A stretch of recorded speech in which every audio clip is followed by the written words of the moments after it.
നമസ്കാരം. വളരെ കുറഞ്ഞ കാലം കൊണ്ട് തന്നെ ശ്രദ്ധേയമായിട്ടുള്ള കഥാപാത്രങ്ങൾ ചെയ്ത് സിനിമാ ലോകത്ത് പേരെടുത്ത് വെച്ചിരുന്ന ഒരു നായികയായിരുന്നു സൗന്ദര്യ എന്ന് പറയുന്നത്. എന്നാൽ അതുപോലെ തന്നെ അവരുടെ മരണവും അപ്രതീക്ഷിതമായിരുന്നു. സൗന്ദര്യയെക്കുറിച്ച് പറയുകയാണെങ്കിൽ എന്റെ മനസ്സിൽ ആദ്യം ഓടിയെത്തുന്ന ഒരു സിനിമ എന്ന് പറയുന്നത് മോഹൻലാലിനോടൊപ്പം അവർ ചേർന്ന് അഭിനയിച്ചിട്ടുള്ള കിളിച്ചുണ്ടൻ മാമ്പഴം എന്ന് പറയുന്ന സിനിമയാണ്. വളരെ രസകരമായിട്ടുള്ള, വളരെ കോമഡി നിറഞ്ഞ, ഏറ്റവും നല്ല പാട്ടുകളുള്ള ശ്രദ്ധേയമായിട്ടുള്ള ഒരു സിനിമ തന്നെയായിരുന്നു കിളിച്ചുണ്ടൻ മാമ്പഴം എന്ന് പറയുന്നത്. എന്റെ മനസ്സിലേക്ക് സൗന്ദര്യയെ കുറിച്ച് പറയുമ്പോൾ ആദ്യം ഓടിയെത്തുന്ന സിനിമ അത് തന്നെയാണ്. ഈ സൗന്ദര്യ ഒട്ടുമിക്ക സിനിമകളിൽ അഭിനയിച്ചിട്ടുണ്ട്. അതിൽ ചിലത് എന്നൊക്കെ പറയുന്ന സൂപ്പർ താരങ്ങളുടെ കൂടെയാണ്. അങ്ങനെ ഈ ഒരു സൗന്ദര്യയുടെ മരണം എന്ന് പറയുന്നത് നമ്മൾ നേരത്തെ പറഞ്ഞ പോലെ തന്നെ അപ്രതീക്ഷിതമായിട്ടുള്ള ഒരു മരണമായിരുന്നു. ഈ മരണവുമായി ബന്ധപ്പെട്ട് പലതരത്തിലുള്ള റൂമറുകളും വാർത്തകളും ഒക്കെ തന്നെ സോഷ്യൽ മീഡിയയും അല്ലാത്ത രീതിയിലൊക്കെ പടർന്നിട്ടുണ്ടായിരുന്നു. ആ ഒരു കാലഘട്ടത്തിൽ സോഷ്യൽ മീഡിയ അത്ര തന്നെ പ്രാധാന്യം ഇല്ലാതിരുന്നിട്ട് കൂടിയിട്ടും ആ കാലഘട്ടത്തിലുണ്ടായിരുന്ന ഒട്ടുമിക്ക പത്രങ്ങളും അതുപോലെ തന്നെ മഞ്ഞ പത്രങ്ങളിലൊക്കെ ഈ ഒരു സൗന്ദര്യയുടെ മരണത്തിൽ തെലുങ്കു താരമായിട്ടുള്ള മോഹൻ ബാബുവിന് പങ്കുണ്ടെന്നും മോഹൻ ബാബു ആണ് ഇത്തരത്തിൽ ഒരു കൊലപാതകം നടത്തി സൗന്ദര്യയെ വധിച്ചത് എന്നൊക്കെയുള്ള രീതിയിൽ വലിയ തരത്തിലുള്ള വാർത്തകളും റൂമേഴ്സുകളും ഒക്കെ ആ ഒരു കാലഘട്ടത്തിൽ വന്നിട്ടുണ്ടായിരുന്നു. ഇപ്പോൾ ഇതാ ഈ ഒരു വാർത്തകളെ കുറിച്ചൊക്കെ തുറന്ന് സംസാരിച്ചിരിക്കുകയാണ് സൗന്ദര്യയുടെ ഭർത്താവ് എന്ന് പറയുന്നത്.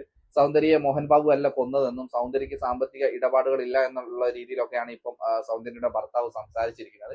ആ ഒരു കാര്യത്തെക്കുറിച്ച് നമ്മൾക്കൊന്ന് നോക്കിയിട്ട് വരാം. തെലുങ്കാനയിലെ ഖമ്മം സ്വദേശിയായ ചിട്ടിമല്ലി സൗന്ദര്യയുടേത് അപകട മരണമല്ലെന്നും അന്വേഷണം വേണമെന്നും ആവശ്യപ്പെട്ട് ഖമ്മം എസിപിക്കും ജില്ലാ അധികൃതർക്കും പരാതി നൽകിയത് വലിയ തോതിൽ ചർച്ചയായിരുന്നു. ഇപ്പോഴിതാ സൗന്ദര്യയുടെ ഭർത്താവ് രഘു ഈ വിഷയത്തിൽ പ്രതികരണവുമായി എത്തിയിരിക്കുകയാണ്. സൗന്ദര്യയുടെ മരണവുമായി ബന്ധപ്പെട്ട വാർത്തകൾ അടിസ്ഥാനരഹിതമാണെന്ന് രഘു പറയുന്നു. സ്വത്തുമായി ബന്ധപ്പെട്ട് പ്രചരിക്കുന്ന അടിസ്ഥാനരഹിതമായ വാർത്തകൾ ഞാൻ നിഷേധിക്കുന്നു. മോഹനെതിരെയായ ആരോപണങ്ങൾ തെറ്റാണ്. ഞങ്ങൾ അദ്ദേഹവുമായി ഒരു ഭൂമി ഇടപാടും നടത്തിയിട്ടില്ല, രഘു പ്രസ്താവനയിൽ പറയുന്നു. 25 വർഷത്തിലേറെയായി മോഹനനെ എനിക്ക് അറിയാം. അദ്ദേഹത്തിന്റെ ഭാര്യയും സഹോദരി ഭർത്താവും ഉൾപ്പെടെയായുള്ളവർ ഞങ്ങളുമായി നല്ല ബന്ധത്തിലാണ്. ഇദ്ദേഹവുമായി ഞങ്ങൾക്ക് ഒരു സ്വത്ത് ഇടപാടുകളുമില്ല, രഘു വ്യക്തമാക്കി.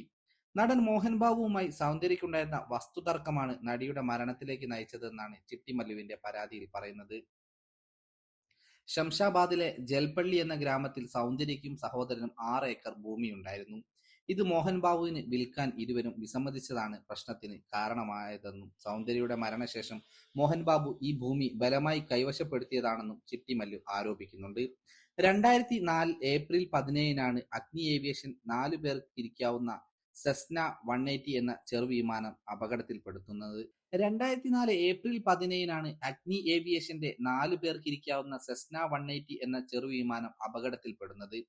തിരഞ്ഞെടുപ്പ് പ്രചാരണത്തിനായി ഹൈദരാബാദിനടുത്ത കരീം നഗറിലേക്ക് പോവുകയായിരുന്നു സൗന്ദര്യയും കൂട്ടരും.